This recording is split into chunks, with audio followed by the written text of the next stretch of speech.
ഒരു ക്രിട്ടിക്കൽ സ്റ്റേജിലും വരാം, അല്ലെങ്കിൽ ഒരു മൈൽഡ് സ്റ്റേജിലും അപ്പൻഡിക്സ് ഇൻഫെക്ഷൻ വരാം.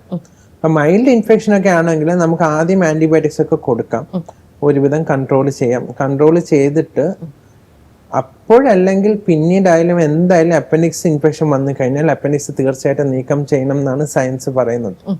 അതായത് ഈ അപ്പൻഡിക്സ് എന്ന് പറയുന്ന അവയവം ഇൻഫെക്ഷൻ ഒരിക്കലായി കഴിഞ്ഞാൽ അത് രണ്ടാമതോ മൂന്നാമതോ ഒക്കെ ഇൻഫെക്ഷൻ വരാനുള്ള സാധ്യത വളരെ കൂടുതലാണെന്നും അത് അടുത്ത അറ്റാക്കിൽ ചിലപ്പോൾ എത്രത്തോളം സിവിയർ ആയിരിക്കും എന്ന് നമുക്ക് പ്രെഡിക്റ്റ് ചെയ്യാൻ പറ്റില്ല.